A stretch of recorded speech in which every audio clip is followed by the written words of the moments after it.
Hey everybody, it's Anthony here on EduPower Tools, and I'm here today to walk you through some ideas on formative assessment tools that you can use with your kids.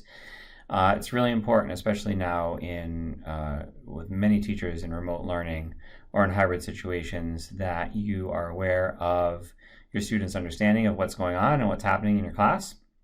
So here are some ideas that you can use to help you through that. So first thing, general advice on formative assessment tools: keep it short, keep it simple, and don't grade it.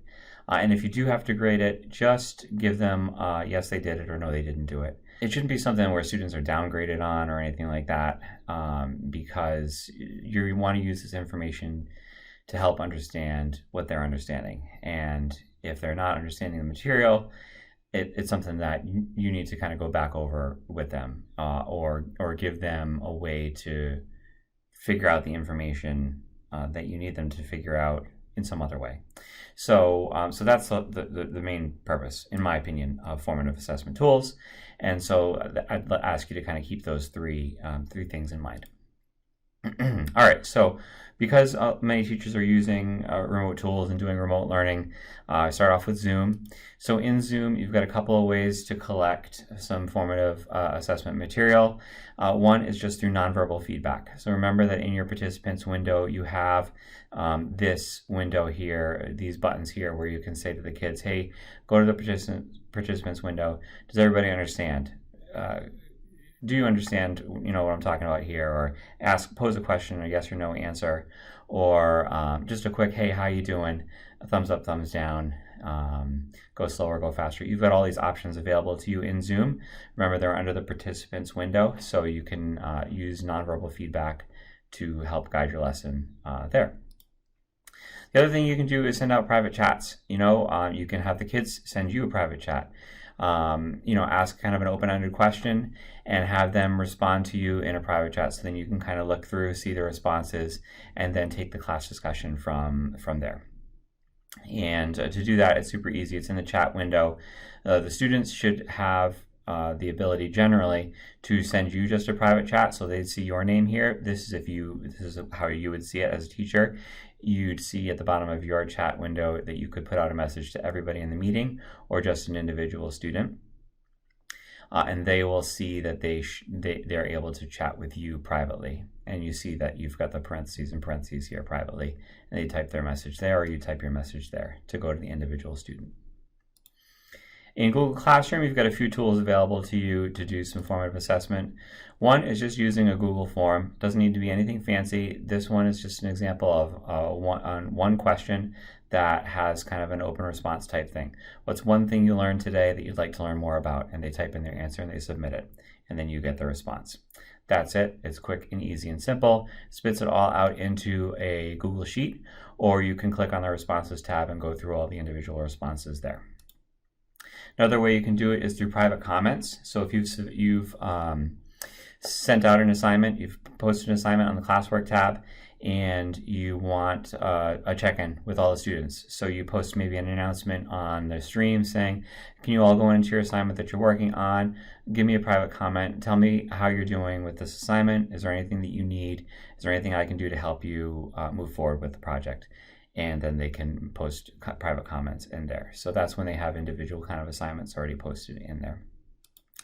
Another way you can do it in Google Classroom is by posting a discussion question. So this is under your classwork tab. You click the Create button and you do a discussion question. And what this is, again, it can be an open-ended question like this. And I just posted this is the same question that I did in the Google form a couple of slides ago. Same kind of idea, only it's a discussion question right within Google Classroom. You can also choose to do a multiple choice question. So if you wanted to do something a little bit more specific like that, you could do that as well. There are a couple of external tools that I recommend.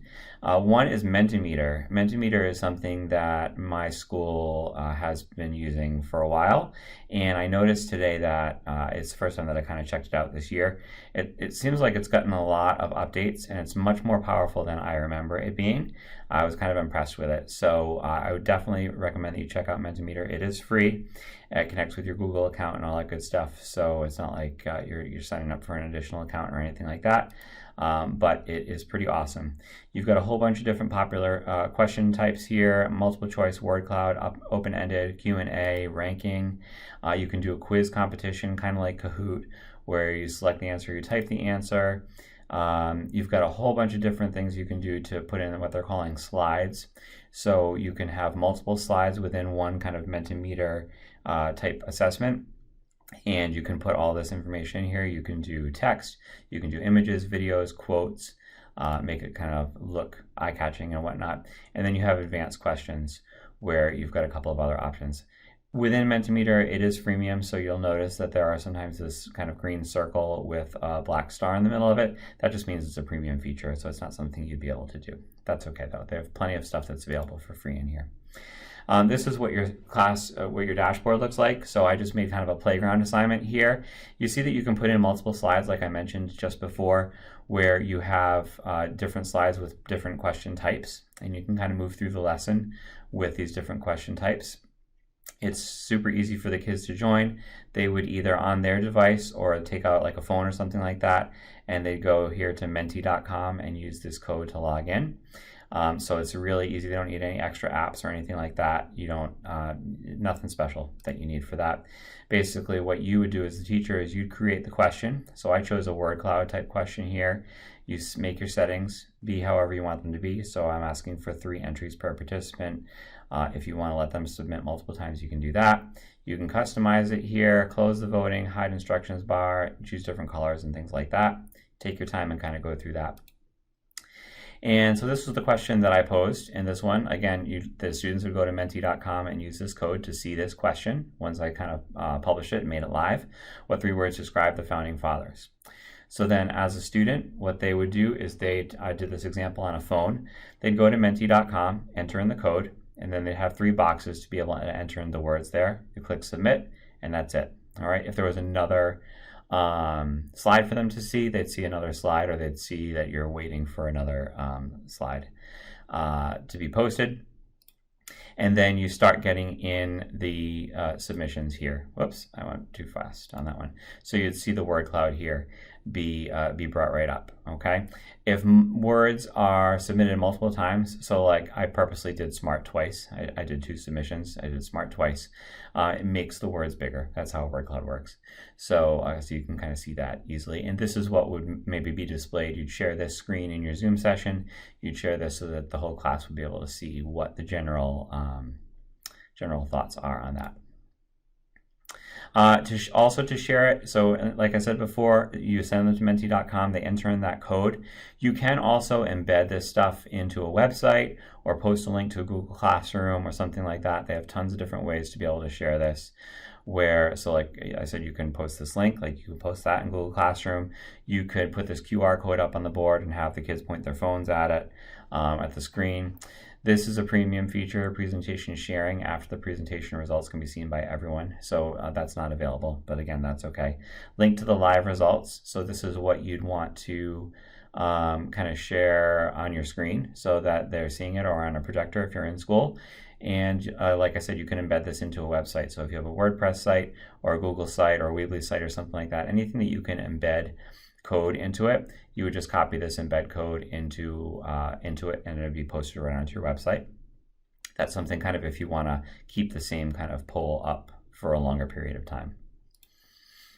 And this is kind of a neat feature, not super necessary for remote learning, but definitely during hybrid situations or when we're back into school full-time with students in front of us. The Menti mode allows you to connect a mobile device to the presentation so that you can walk around the room and still manage the presentation with your phone. So you're not tied to your computer or whatnot. So it's kind of a neat little feature that I thought was worth mentioning. And then the last formative assessment tool, this has been around forever, and it's a lot of fun. It's Kahoot. And if you haven't checked out Kahoot, I definitely recommend that you do that.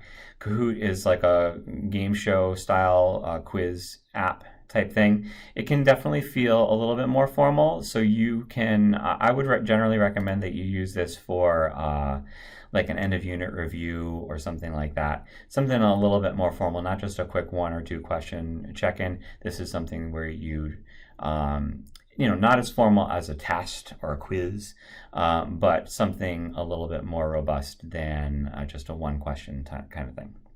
So anyway, when you go to Kahoot.com, it asks you to log in with your Google account, and connect your account to your school or whatnot. I made a couple of example Kahoots that you see over here on the right, who is Igor Stravinsky, and then a Kahoot for formative assessment. This is the one that I kind of did as an example here. This is what it looks like once you've created the quiz. You've got your different questions over here on the right, and you've got some tools over here on the left. When you go to edit an individual question, you have multiple choices here, and you select which one is correct so that the game knows which one is correct.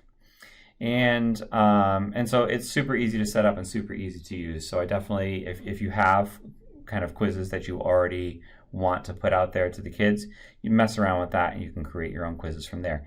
If you're looking for stuff and you don't have material that you want to use, you want to see what maybe other people created, on the left hand side when you click on the menu, you get to this Discover area. Click on Discover, and when you go to Discover, you see all this material here and you can search for it.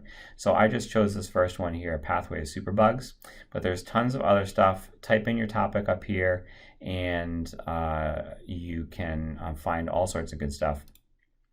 So I use Pathways as the superbugs as an example to do for you right now.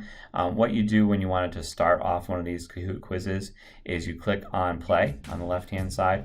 Once you click on play, you need to choose a way that you're going to play this Kahoot.